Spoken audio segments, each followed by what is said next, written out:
이승만 대통령에 대해서 평가를 하는 분들이 있다. 저쪽에 평가를 하시는 분들이 생겨났다. 이런 얘기를 하는데 사실 이승만 대통령에 대한 평가는 이미 다 끝났습니다. 그분은 독립운동한 거 맞고요. 그러나 분명히 독재자였습니다. 그리고 민주주의를 훼손했습니다. 아프리카에 굉장히 많은 독립운동을 한 건국 대통령들이 많습니다. 모부투 세세 세코니 굉장히 이름을 대면 여러 명이 나오는데 그 사람들이 결국엔 30년씩 집권하면서 민주주의 다 훼손해서 결국에는 굉장히 부끄러운 모습으로 쫓겨났습니다. 아마 이승만 대통령도 우리나라 사람들이 그렇게 의거를 일으켜서 쫓아내지 않았으면은 그런 굉장히 추한 모습으로 물러났을 겁니다. 그나마 그 정도로 끝난 것이 그 사람 덕분이 아니라 우리나라 사람들이 똑똑했고 현명했고 민주화 의지를 가졌기 때문입니다.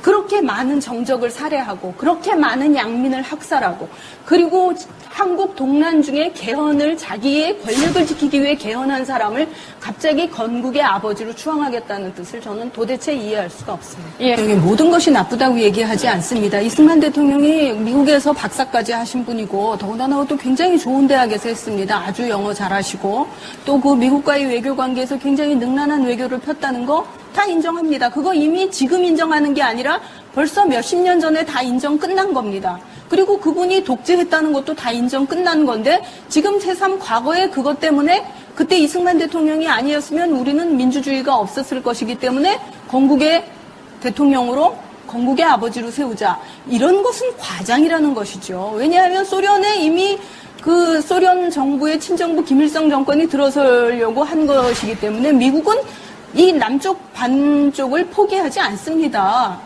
그런 측면에서 전체적인 세계사의 흐름이 이루어지는 것이지 이승만 대통령 때문에 그것이 이루어졌다.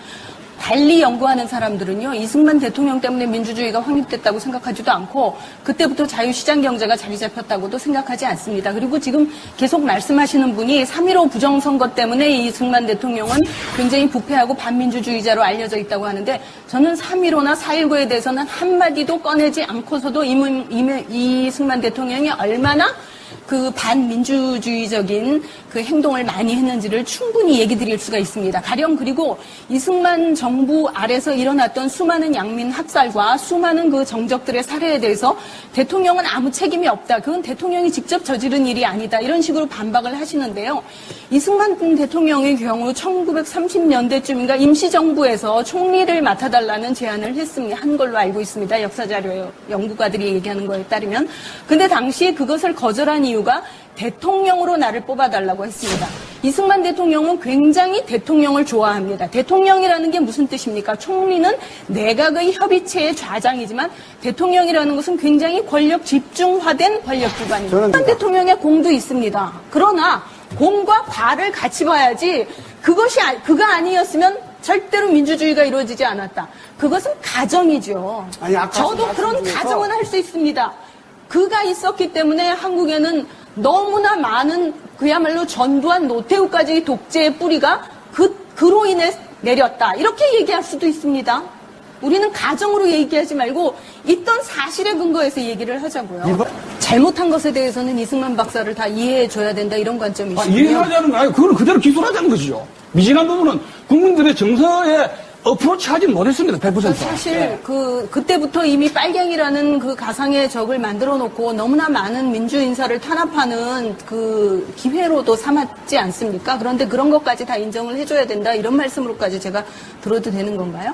가령 일제시대 때 우리나라 많은 독립운동가들이 많이 공산당과 협력을 한 케이스가 있습니다. 근데 그 사람들이 다 공산주의자가 아닙니다. 왜냐하면 중국에서 활동을 할 때 국민당 정부가 굉장히 일본에 대해서 수용적이었기 때문에 그거에 대해서 반대로 굉장히 빳빳한 공산당 사람들과 협력을 했지 공산주의자가 아닌 사람들이 많았습니다. 그런데 그것을 빌미로 굉장히 이승만은 그 자기의 정적들을 제거하는 데 많이 활용을 했습니다. 가령 조봉암 선생님 같은 경우 최근에 이제 그 과거의 사법 판결 사형이 잘못됐다는 재판도 났습니다만은 그분도 분명히 박헌영 일파와도 더 이상은 더 이상 협의가 안 된다 그래서는 포기하고 민족주의자로 활동을 하셨습니다. 그런데 어느 날 이 사람은 빨갱이로부터 비밀 정치자금을 받았다는 올가미를 쓰고 사형이 됐습니다. 그렇기 때문에 무슨 반민특위 해체라는 것은 이것은 정말 너무나도 명명백백이 이미 역사적으로 다 기록이 끝나가지고 반민특위가 친일파들을 제거했었어야 된다. 독립운동가를 잡아들인 노덕술이라는 그 경찰, 일제 경찰 출신을 잡는 것을 반대했던 이승만의 반민특위 해체는 절대로 용서해서는 안 되는 일이다. 역사적으로 평가가 끝난 일인데 이제 와서는 그것마저도 이해를 해야 된다. 그런 말씀이십니까? 그리고 아니, 그러니까 자꾸 민주주의를 지켰다 그러는데 민주주의가 뭘 얘기하시는 겁니까? 민주주의라는 거는 사람들의 의견을 존중하는 데서 집회, 의견 결사, 출판의 자유가 있는 게 민주주의입니다. 맞습니다. 아니 이승만 대통령인데 그런 것들이 다 무너졌는데 뭘 자꾸 민주주의를 참정권을 얘기를 하십니까? 선거권 다 북한을 줬잖습니까? 대항해서 김일성 정권에 맞서서 이 땅을 공산주의를 안 만들었다 그냥 이 정도로 말씀하세요. 그게 민주주의가 아닙니다. 이승만 정권이 만든 거는 죄송합니다. 독재 그게 왜 이 국가였습니다. 정도입니까? 아니, 그 당시에 그러면 51년도에 대통령 직선제 하려고 그 국회의원들 잡아가두면서까지 자기가 직선제로 바꿔놓은 건 인정을 하십니까? 그건 있었으나 이유가 있습니까? 그게 또? 발췌개헌이고요. 그 말씀 하시는데. 그다음에 4.4.5 개헌도 이유가 있고 명분이 있는 겁니까? 얘기를 제가 하나 다 못했어요. 얘기를 자꾸 듣다 보니까요. 스페인의 프랑코 총통하고요. 칠레의 피노체트가 떠오릅니다. 프랑코도 국가의 혼란을 막기 위해서 진압을 해가지고 독재를 했습니다.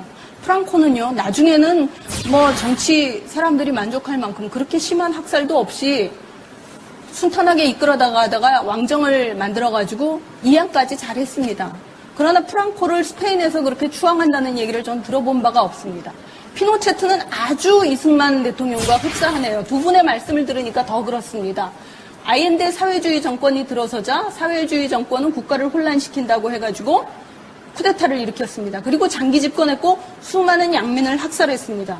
피노체트 동상을 세워라?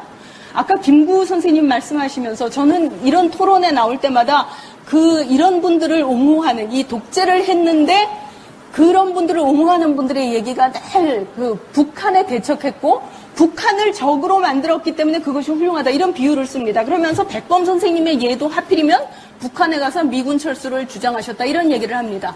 백범 선생님의 공에 대해서 아주 인정을 하지 않는다고 칩시다. 그러나 이분은 어떤 양민도 학살하지 않았습니다. 어떤 시민도 피를 묻히지 않았습니다. 이게 여러분이 얘기하시는 많은 독립운동가들요. 아프리카에 굉장히 많습니다. 독립운동가들이 대부분 독립한 다음에 그 나라 건국 대통령 됐습니다. 근데 그 나라에서 장기 집권하고 독재하고 그 다음에 재산 축제하고 자기 주변 사람들로 인의 장벽 세우고 그래서 마침내는 굉장히 흉한 몰골로 물러나거나 아니면 지금껏 민주국가가 안 돼서 그 나라들이 고생을 하고 있습니다. 그런데 다른 거 다 인정한다고 칩시다. 뭐 말씀하신 대로 뭐 미국이 우리나라를 포기하려고 했는데 이승만 대통령이 굉장히 뛰어난 외교력과 아주 선지적인 해안으로 그것을 막았다. 그걸 다 인정한다고 칩시다.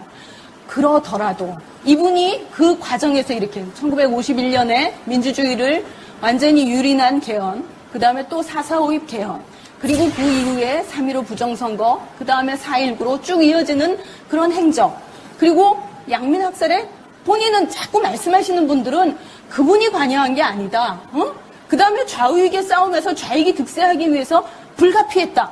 절대로 그렇게 얘기하지 마십시오. 사람의 생명을 가지고 그렇게 말씀하시는 거 아닙니다. 이게 정말 우리가 100년 뒤, 200년 뒤 우리가 한 발언이 어떻게 기록될까를 좀 생각을 하셨으면 좋겠습니다.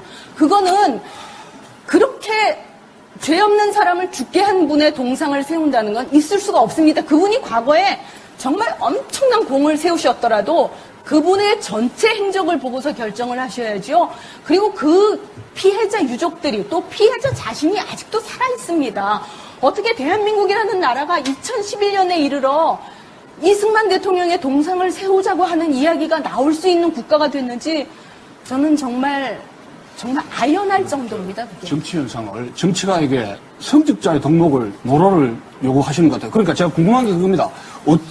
대한민국에서 어떤 정치가가 가장 훌륭했고 어떤 정책이 가장 이상적인 정책이었다고 보시는지 제가 궁금합니다. 저희는 지금 이승만 대통령의 공과에 대해서 다른 이야기하고 대통령과 있습니다. 다른 인권 정책을 잘하신 분이 어떤 분인지 좀 아니 그 묻고 얘기를 싶어요, 하시면 진짜. 말꼬리를 잡으실 것 아니, 같아서 그게 아니고 아니요 비교를 하고 이승만 싶어요. 대통령의 공과만 얘기를 하시죠. 자, 이주천 님이 말씀을 하시면서 그 당시는 독재가 불가피했다 이런 표현을 쓰셨습니다. 그리고 저희가 토론하는 내내 그 당시는 일제청산을 하는 반민특위는 어려울 수밖에 없었다. 그 당시는 좌우의 대립 때문에 양민학살도 불가피했다는 말씀이시죠? 그러니까 지금 우리는 이승만 평가를 지금 하고 있습니다. 그 당시 불가피했다는 이야기도 믿기지 않지만 지금에 와서 스스로도 독재를 했다는 걸 인정하면서 무엇을 평가해야 되며 무엇을 그분을 더 찬양을 해야 된다는 건지 모르겠습니다. 사실 저는 국가에 대해서 굉장히 자부심을 갖고 있습니다. 우리나라가 이렇게 민주국가가 된 것에 대해서 매우 감사합니다. 그리고 그렇게 독재자들을 위해 독재를 없애기 위해 피를 흘리신 분들에게 늘 감사하고 죄송합니다. 그 피해자분들이 지금도 살아계시고 또 유족들이 있습니다. 그분들에게 이승만 대통령을 그렇게 추앙한다는 것이 얼마나 상처가 되는 일이며 단지 그분들만의 문제가 아니라 역사를 올바르게 살겠다는 모든 이들에게 굉장한 상처가 됩니다. 그리고 조롱이 될 수 있습니다. 저는 아까 4.19 유족들하고 이승만 유족들 사이 화해 얘기를 하는데 왜 4.19 유족들이 이승만 유족으로부터 화해를 하면 모든 게 끝났습니까? 그거 아닙니다. 유족들이 다 화해하고 사과받아도 이승만에 대한 평가는 그저 그대로 있는 그대로일 뿐입니다. 우리가 정치가를 판단할 때는 그 사람이 얼마나 민주주의를 잘 확립했느냐, 그리고 그 사람이 얼마나 인권을 잘 지켰느냐를 그게 가장 중요한 잣대입니다. 민주주의가 뭡니까? 집회, 언론, 결사의 자유가 있는 겁니다. 그거 이승만 대통령 지키지 않았습니다. 수없이 많이 자기 권력을 위해 유린했습니다. 헌법도 다 유린했습니다. 그리고 인권에 관해서는 지금 수없이 얘기했지만 너무나 많이 정말 침해를 했습니다. 그런 분에 대해서 이제 와서 어떤 공을 더 세우겠다는 건지 저는 정말 의문입니다. 네, 이승만 전 대통령에 대해서 건국 대통령도 정당한 재평가가 이루어져야 한다라고 생각하시는 분 푸른색으로 의견을 표현하실 거고요. 공이 있었지만 과가 너무 극명했기 때문에 인정할 수 없다라고 생각하시는 분들은 분홍색 버튼으로 표시해 주실 겁니다. 아까 20대 20으로 토론 시작 전에 20대 20이었습니다. 토론 마무리된 지금은 어떤 평가를 내리실까요? 물론 지금 나타난 의견은 토론 평가단만의 의견입니다. 네.